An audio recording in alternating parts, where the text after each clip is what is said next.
طيب، السلام عليكم ورحمة الله وبركاته. مساكم الله بالخير. كثير تجيني استفسارات يوم أسوي الباك فلاش يوم الجمعة. كيف تسوي بلاك فلاش، متى تسوي الباك فلاش، التنظيفات حقتك كيف تسويها. طبعا الأمر هذا كله مشروح من أول. ما أظن في أحد يعني ما يشرح، لكن من باب الإعادة، وأنا بشرح إيش اللي أسوي العادة وإيش اللي ما أسويه يعني كل أسبوع. وفي النهاية لكم حرية اختيار وش تبون تسوون. طيب، اليوم أنا بشرح كيف أنظف المطحنة وكيف أنظف ماكينة القهوة.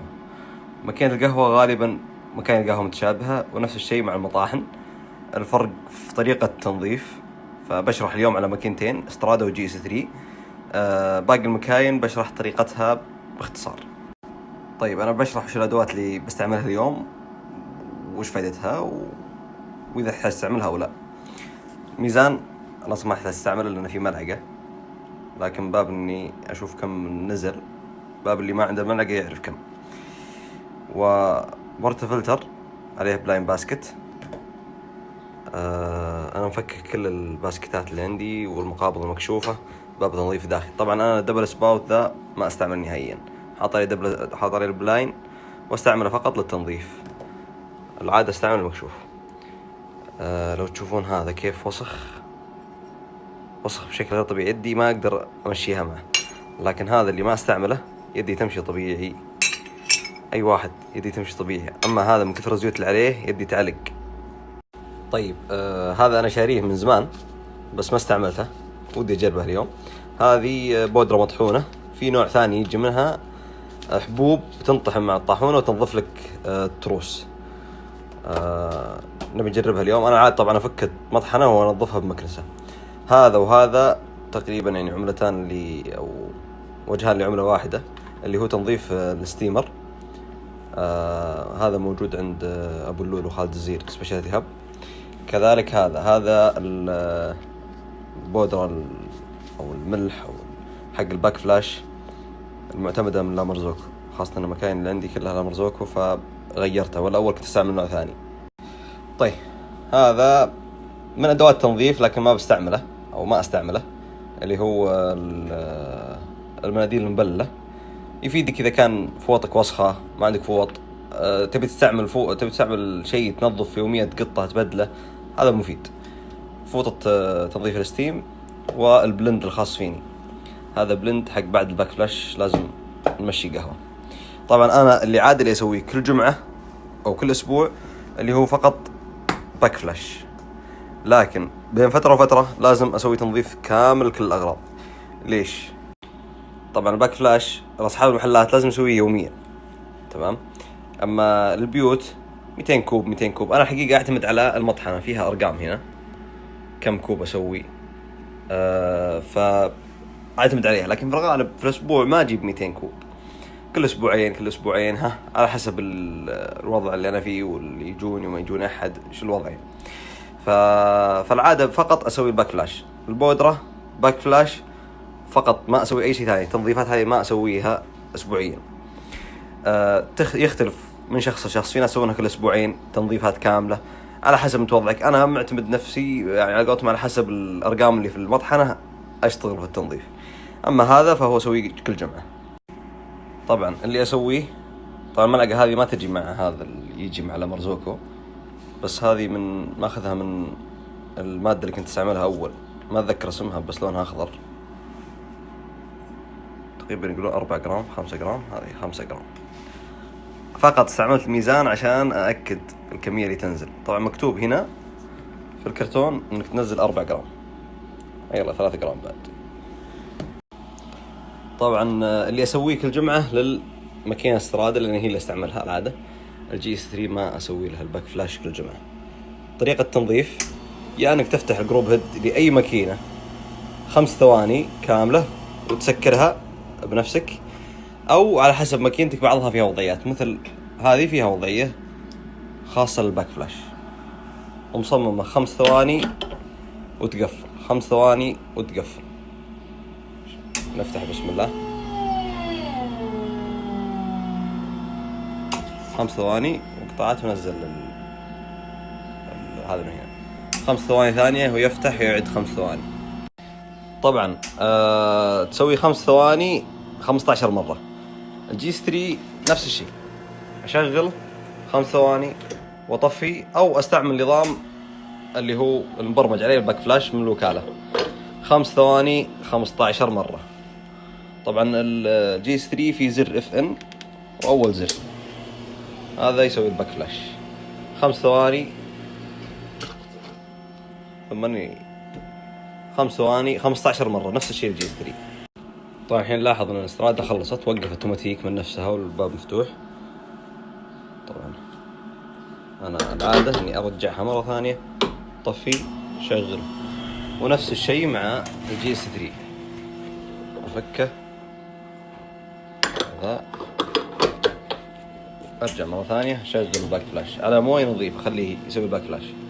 طيب بعدين ابدا انظف الشاور سكرين والاشياء الباقية. نجي للحليب، هذه المادة بتعبي كذا بالضبط 50 ملي لكل 500 ملي مويه، ثم نقع الستيم تب فيها.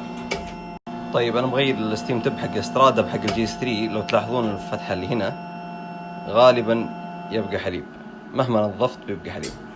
فهذه فكرة المادة، انها تنظف لك حتى الاماكن الصعبة وداخل الستيم نفسه. تنفع اللي عندهم زوايا في الستيم تب. طبعا في طريقتين له، يا التنقيع البارد يا التنقيع الحار. طبعا فكرة من هذه اني اسوي فاكيوم داخل العمود، فيسحب شوية المادة عشان ينظف. بخليه كذا. الان ببدأ افك الشاور سكرين للمكاين. طيب الحين حطينا كل شيء هنا، الاشياء اللي بنظفها. طبعا تلاحظون الدبل سباوت نظيف من داخل، بس ابي انظفه من برا انا. وحطيت كمية لكل 6 جرام لكل لتر اعبيه من المويه، واحط عليه مويه مغلية بس، واغمرها بالماء ربع ساعة. شفتوا كيف كانت قبل شوي وسخة؟ يعني بس طلعت المادة مسحتها مسحة واحدة. بس الآن جاهز، وننتظر هذا ربع ساعة يكون قاضي إن شاء الله.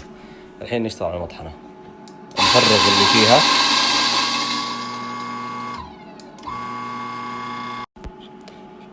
طبعا رجعت البلو أب عشان أتأكد أن المطحنة نظيفة.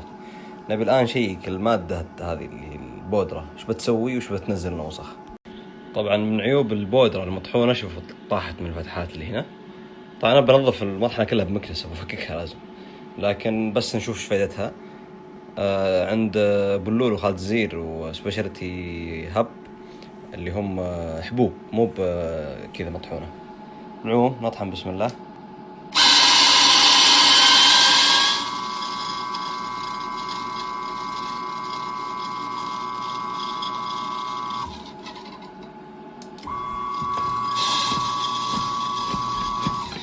على بدعتها. طبعا اللي ما يبي ينظف الأغراض هذه لازم يبعدها.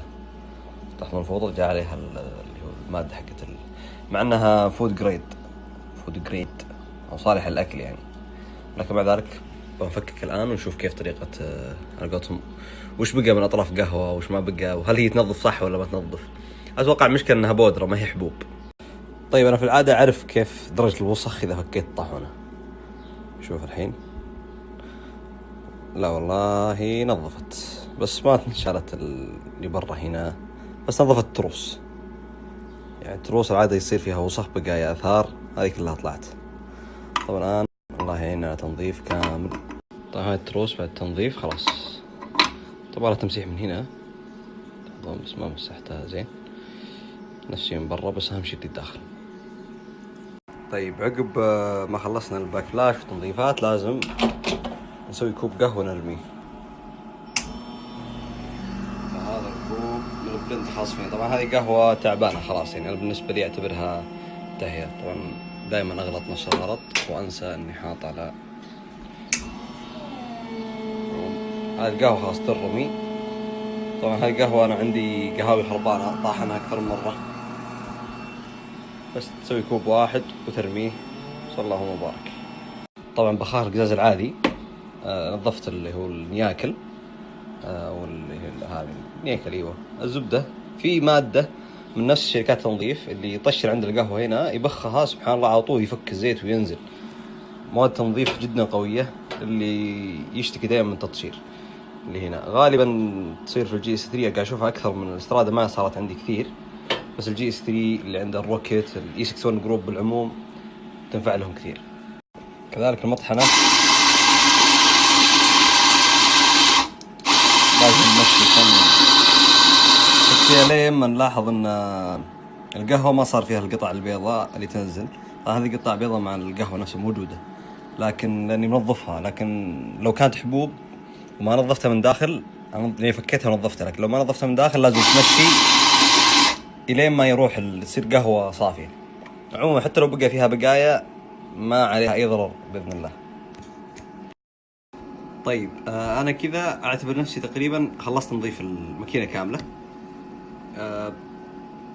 هذا اللي اسويه في العادة اذا سويت تنظيف كامل. انظف طبعا حتى غلايات والاشياء حقت الكتل ذي، شيء هذا شيء ثاني، طريقة ثانية. لكن اتكلم عن مكان القهوة هذه الطريقة. زي ما قلت انا كل جمعة اسوي فقط الباك فلاش، ما افك اي شيء، ما انظف اي شيء ثاني. لكن بين فترة كل اسبوعين 3 أسابيع لازم اسوي ذي الحركة، لان لو ما سويتها بيأثر مرة على القهوة. وفوق كذا اللي ما يسويها دايم او له فترة كثيرة ما سواها، خليه يفك بس شاور سكرين قبل يسوي الباك فلاش، خليه يشوف الدمار الموجود. اول زبون اليوم برغد، يلا حيه. وين صاحبنا؟ يقوم بطريق. يلا خليه يعجل. طبعا الشغلة اخذت تقريبا مني اليوم 2 ساعة وشوي. طبعا تخللها يعني بعض السناكات وكذا، لكن في الاصل ما تاخذ ساعة ونص. فض نفسك ساعة، اعتبرها عادة شهرية اذا انت ما تستعمل قهوة كثير، عادة كل اسبوعين، واستمتع بكوب نظيف. انا اتمنى اللي ما ينظف يفك بس الشاور سكرين يشوف الدمار. يا ما شفنا دمار. ومعلومة على الأخير، أي معلومة أقولها في سنابي اليوم ولا غير اليوم قابل، يعني قلت ما في صح 100%. هذا أنا الشيء اللي أسويه أنا، قد يكون خطأ قد يكون صحيح، يعني قد يستعمل غير طريقة ثانية. أنا شرحت اللي أسويه أنا العادة. وحياكم الله، وبرفع هالمقاطع هذه إن شاء الله على اليوتيوب، وتحصلون كل المقاطع السابقة هناك. أنا يجي من سنغال مو بنغال. تفضل. زبون رقم 2 بن محسن ولد خالتي. يلا الرياض. مين المدير انت؟ يلا الرياض. مدير الفرع انت ولا؟ اكيد يا شيخ. صاحب الحلال. صاحب الحلال. اونر يا شيخ. صاحب الحلال. نعم. المدرب الكبير فرغد الان صار. طيب الحين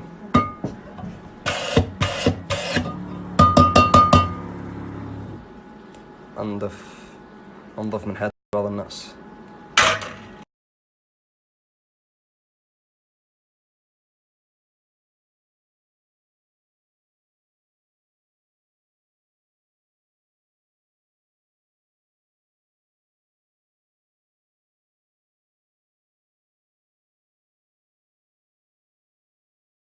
لا تو روح لا مو بشيء حليب، معليش حليب نسكافيه.